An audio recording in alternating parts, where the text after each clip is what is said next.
Welcome to the debate. Usually when we talk about making a major life decision, we think in terms of blueprints. Right. Like buying a house or choosing a career path. Exactly. You look for clear metrics, you weigh the pros and cons, you assess the structural integrity, and you make this, highly calculated choice. There's an expectation of control there. You are the architect of that decision. You are, but then you step into the realm of human love, and suddenly that architectural precision just, well, it seems to vanish entirely. Oh, absolutely. I mean, we literally stop talking about building or choosing. We start talking about falling. Falling. Like gravity. Yeah, exactly. You trip, you fall, and you have absolutely zero control on the way down. Which brings us to the substantive issue we are examining today, which is love a choice or a feeling? It's a huge question. It really is. Can we actively choose whom we love and rationally cultivate that bond?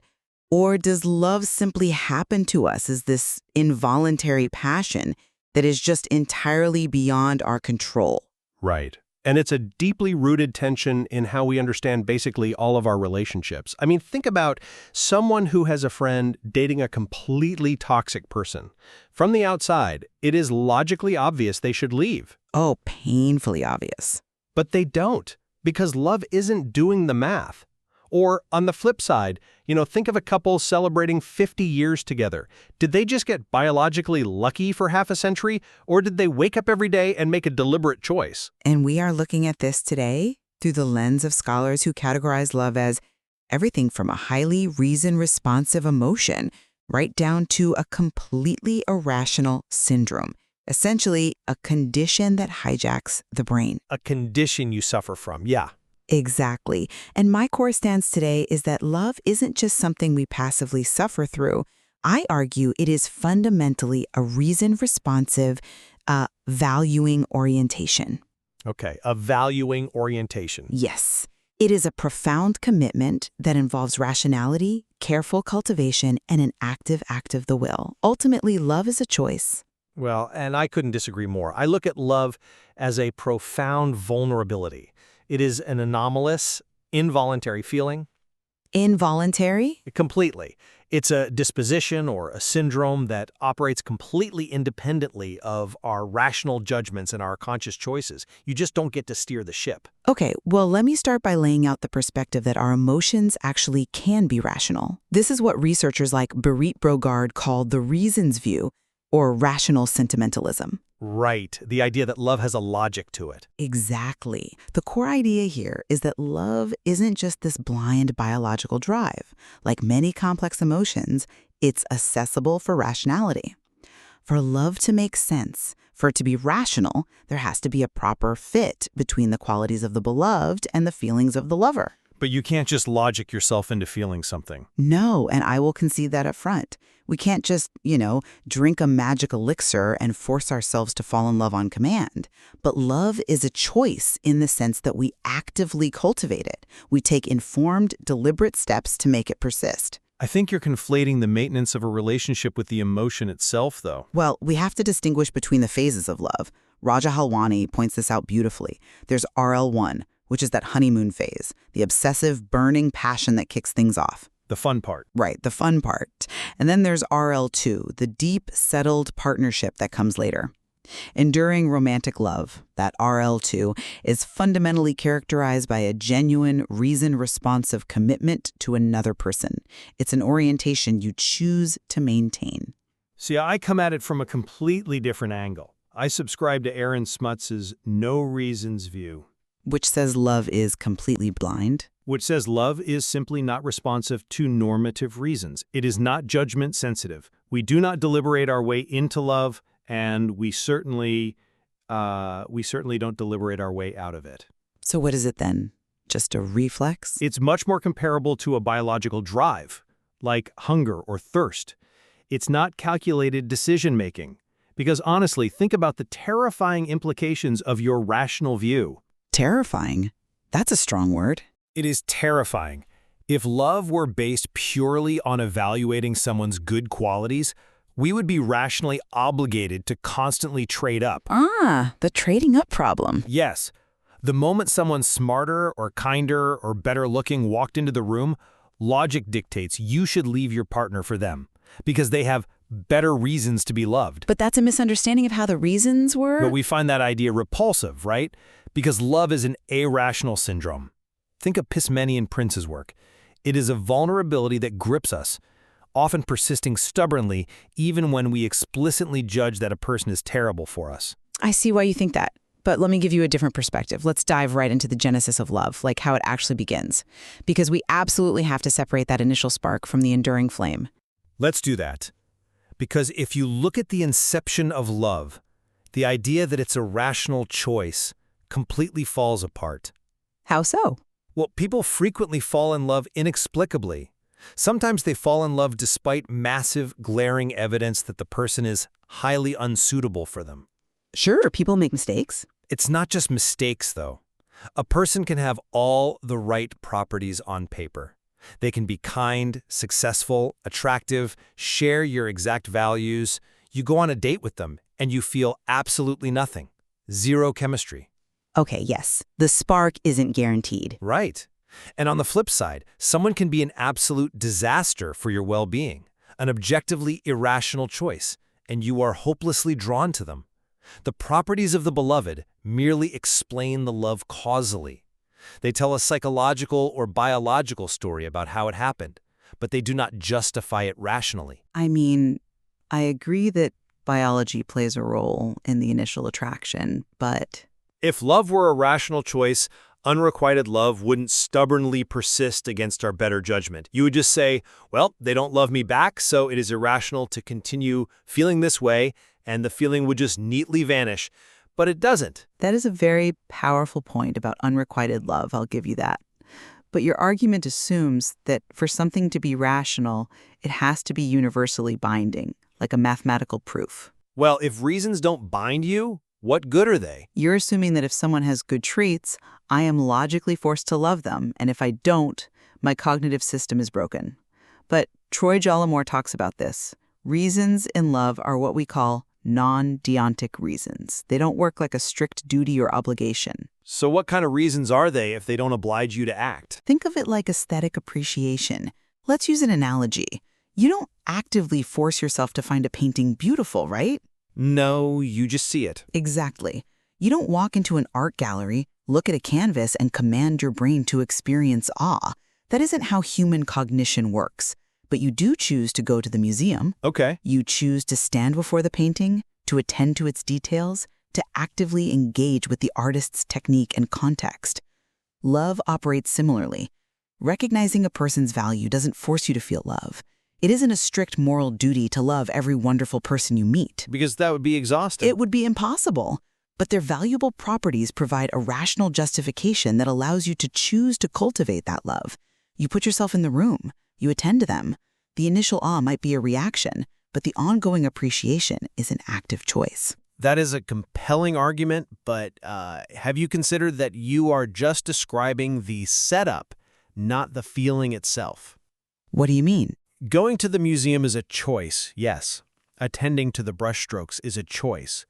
But the gasp of awe, the physical sensation of being moved to tears by the art, that is entirely involuntary. But it's responsive to what's actually on the canvas. Sure, but you can put yourself in the path of love all you want. You can go on 100 dates with perfectly nice people, but you cannot choose to make the lightning strike. I go back to the hunger analogy. Right, the biological drive. Yes, you can choose to go to a restaurant. You can choose to look at a menu. You can even choose to put the food in your mouth. But you cannot choose to be hungry. Hunger is an irrational state. It doesn't respond to logical persuasion. Well, hunger is a purely physiological need. But the mechanism is the same. If you are starving, I cannot present you with a perfectly constructed logical argument about why it's beneficial for you to stop feeling hungry. I mean, your stomach literally doesn't care about my essay valid syllogism. I hear the comparison. I really do. But hunger is purely physiological, whereas love inherently requires a cognitive framework. You have to have beliefs about the person you love. You just have to perceive them. No, you have to know who they are, what they value, how they treat you. Hunger doesn't require beliefs about the structural integrity of a sandwich. It just wants calories. And this brings us naturally to the mechanism of how love survives over time. What happens when the initial involuntary passion, that gasp of awe you mentioned, inevitably fades? Well, it does fade, the adrenaline drops. Because it always does. The honeymoon phase, the limerence, the fireworks, that obsessive hunger you're describing simply cannot sustain a lifetime. The human nervous system cannot handle decades of that level of intensity. Right, it would kill us. Exactly. So to transition to that settled, companionate love, the RL2 we talked about, that requires choice. When the fireworks fade, staying constant requires an active, moral choice to value the person as irreplaceable. But again, you are committing to a shared history. You are consciously deciding to prioritize their autonomy and their well-being, even on days when the feeling isn't intensely present. That isn't a biological hunger anymore. That is a rational valuing orientation. If love were just the feeling, relationships would end the exact second the feeling dipped. I'm sorry, but I just don't buy that. I really don't. And let me tell you why. You are fundamentally conflating maintaining a relationship with the actual feeling of love. How so? If I'm committed to someone's well-being for their own sake, isn't that love? Not necessarily. Staying with someone out of duty or out of a shared history, or because you made a contractual commitment like a mortgage or a marriage, that is not the same thing as loving them. It's a form of love. No, you can maintain a marriage perfectly well without an ounce of romantic love remaining in the house. There's a great pop culture reference that Jollimore actually brings up that illustrates this perfectly. It shows how the underlying disposition of love is tied to our involuntary reactions, not our rational commitments. Oh, you mean the Spike Jonze film, Her? Exactly. Where the main character, Theodore, falls in love with an artificial intelligence operating system named Samantha. Right. Voiced by Scarlett Johansson. Yeah, so Theodore genuinely experiences the deep feeling of love for this OS. It feels entirely real to him. But imagine the scenario, and this is a philosophical thought experiment based on the film, where he suddenly realizes that Samantha isn't conscious at all. Okay, he finds out she's just code. Let's say he discovers a glitch, and he sees clearly that she is just a highly advanced algorithm mimicking human responses. She is feeling literally nothing. If Theodore stops loving her upon realizing this, look at how that actually happens. His feelings change. His feeling naturally dies upon learning new facts. He doesn't sit down at his desk with a pro and con list and rationally choose to stop loving her. He doesn't say, I hereby dissolve my valuing orientation. No, the foundation of his irrational disposition simply collapses. The reality shifts and the syndrome of love evaporates. Love is the underlying involuntary disposition. It is not the contractual commitment we overlay on top of it. See, I'm not convinced by that line of reasoning at all, because I think it actually proves my exact point. How does an involuntary collapse prove it's a choice? It treats human beings as entirely passive vessels, just waiting around for our dispositions to react to stimuli. Let's look closely at your example. If Theodore's love evaporates the moment he learned Samantha isn't real, that actually proves that love is reason-responsive. Wait, how? It proves that his love was explicitly contingent on a specific rational belief. This entity has a mind, it has autonomy, and it can reciprocate my affection. When that belief was falsified by evidence, the emotion adjusted accordingly. But he didn't choose to adjust it. But that is the very definition of rationality in emotion, a proper fit between the object and the feeling.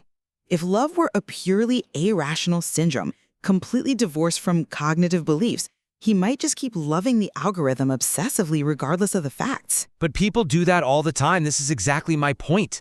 People stay desperately in love with partners who are fundamentally incompatible or abusive or who have completely changed from the person they initially fell for. Yes, and we call that irrational. The facts on the ground change. The evidence shows this person is toxic, and yet the feeling of love remains. The syndrome frequently misfires and ignores the data entirely. The fact that it sometimes happens to align with our rational beliefs, like Theodore dropping his feelings for a computer, doesn't make it a rational process. A broken clock is right twice a day, but it isn't keeping time. But hold on, when people love a partner who is abusive, we rightly classify that as a tragic failure of rationality. We say they shouldn't love that person. We try to intervene. Because it's bad for them, not because the love isn't real. We recognize that their love is violating a normative standard of what is actually good for them. The fact that we can evaluate love as apt or inapt, as healthy or toxic, demonstrates that love operates within the sphere of reason. We don't say a starving person shouldn't feel hungry. Hunger just is.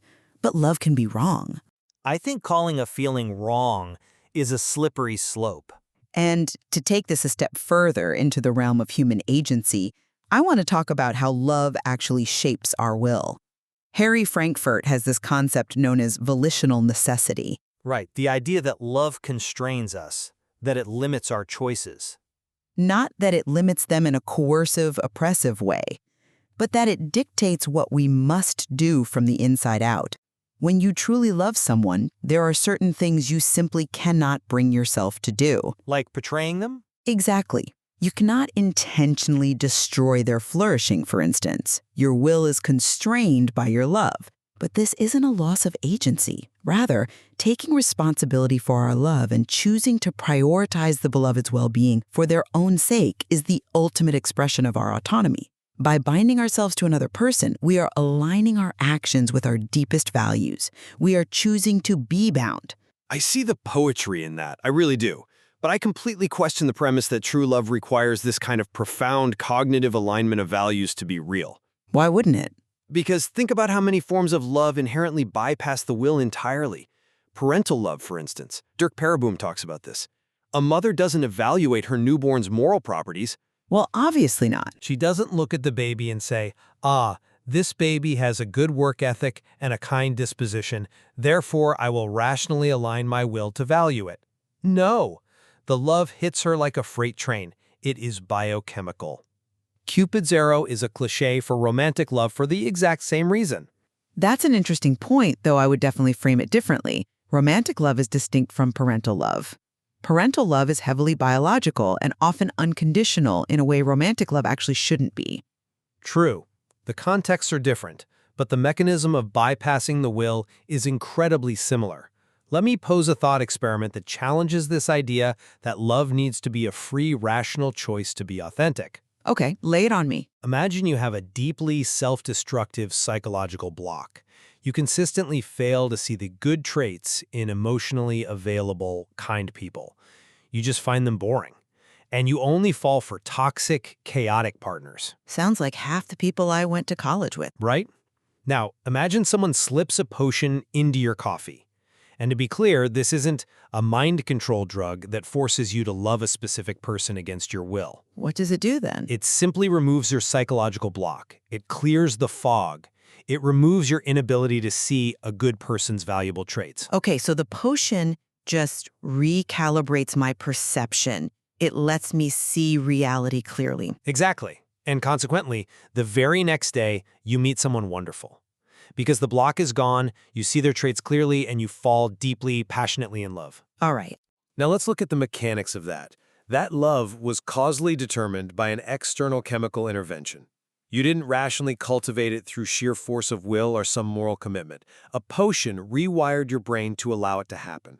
Sure. But would that love be any less authentic? Years later, would you say, well, my brain chemistry was altered to allow me to see this person clearly, therefore this profound bond we share isn't real? Of course not. The love is entirely authentic, even though it was causally determined and completely bypassed your rational deliberation. I'm not convinced by that line of reasoning because it completely ignores the ongoing day-to-day moral dimension of exclusivity and constancy. How does it ignore constancy? Let's say the potion helps me see clearly and I fall in love. Great. What happens 5 years later when I meet someone who has even better traits? This brings us back to the trading up problem, which is the Achilles heel of the purely irrational or biological view. I knew you were going to bring that back around. I have to. If love is purely a passive experience dictated by biochemistry or just clear perception of valuable traits, then the moment a theoretically better partner appears, someone smarter, kinder, more beautiful, I should passively fall for them and abandon my current partner. Which is exactly why the idea of love as a reasons-based calculation fails. If love is based on evaluating reasons, logic dictates you must trade up. No, because love as an active, chosen valuing orientation transforms how we weigh reasons. To refuse to trade up when temptation arises requires an active, rational commitment to the irreplaceable nature of your specific beloved. Irreplaceable how?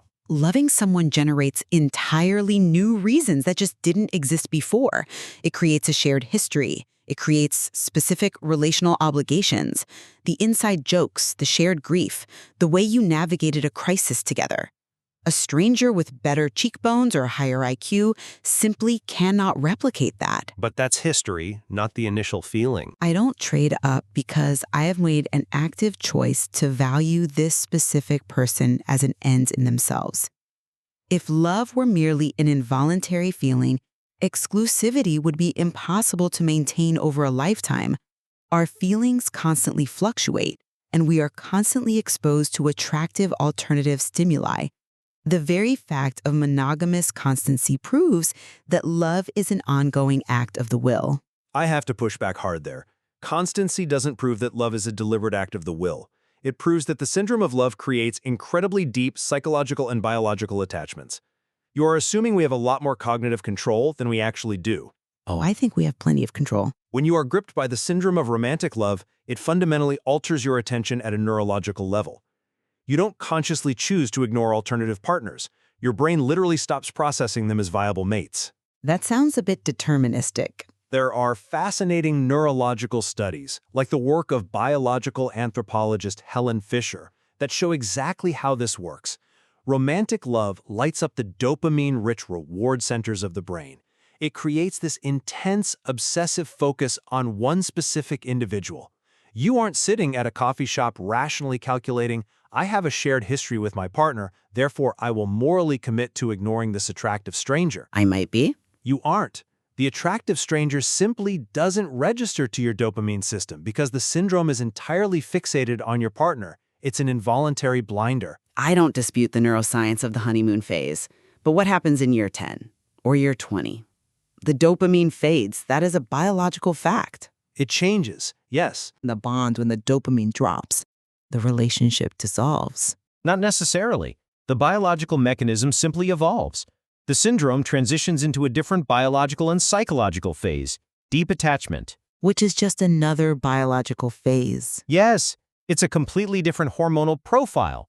The brain starts running on oxytocin and vasopressin rather than dopamine and adrenaline. It feels different, it's calmer, less obsessive, but it is still fundamentally a disposition that happens to you. It is a state of deep, vulnerable bonding that you do not cognitively will into existence.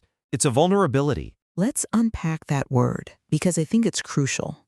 Vulnerability.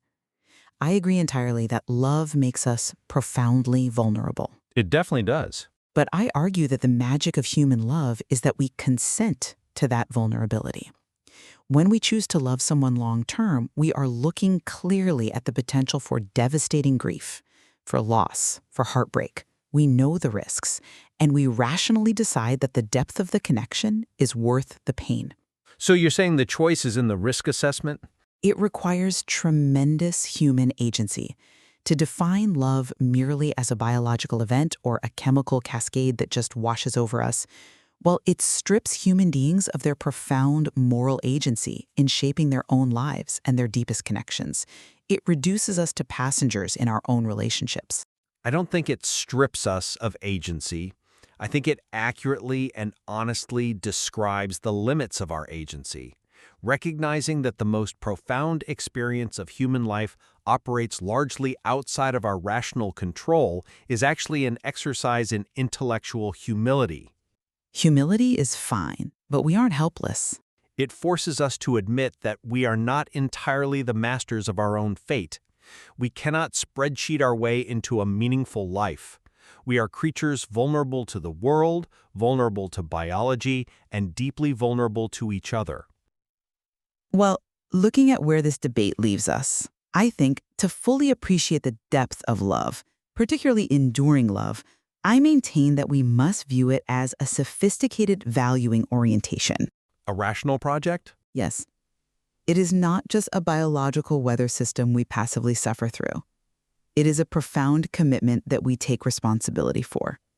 We cultivate it deliberately, we ground it in the real, valuable properties of the beloved, and we actively generate the constancy that allows it to survive the inevitable fading of that initial intoxicating passion. And I maintain that love's unique power lies precisely in its unruliness, its irrational, involuntary nature. It is a profound vulnerability. It is a condition or a syndrome that happens to us, often against our own best interests. It defies pure rationality. It laughs at our careful blueprints, and it proves that the deepest human connections operate independently of our calculated choices. It is the glorious, terrifying reality of falling. Yet, despite this fundamental disagreement on the mechanics, whether it's choice or biology, I think we've arrived at a very real point of convergence here. Oh? Which is? Whether love is driven by the rational will and a commitment to shared history, or by involuntary passion and oxytocin, it essentially requires a deep, disinterested concern for the beloved's well-being for their own sake. Both the active commitment and the passive syndrome orient us toward the flourishing of another person. I absolutely agree with that. Whether you wake up and consciously choose to prioritize their well-being or your brain chemistry relentlessly compels you to do so, the result is exactly the same. A radical decentering of the self. You are no longer the most important person in your own life. Examining love through these dual lenses, as both a rational, deliberate commitment and an uncontrollable, visceral feeling, truly illuminates the complexity of human relationships. The architecture of love is complex, and perhaps to build something that lasts, it requires both the blueprint and the gravity. That's a good way to put it. We will leave you, the listener, to examine your own experiences, to look closely at your own relationships, and to decide for yourself where the feeling ends and the choice begins. Think back to that falling sensation we started with. Exactly. When you are standing on the edge, looking down at the unknown, did you slip or did you jump?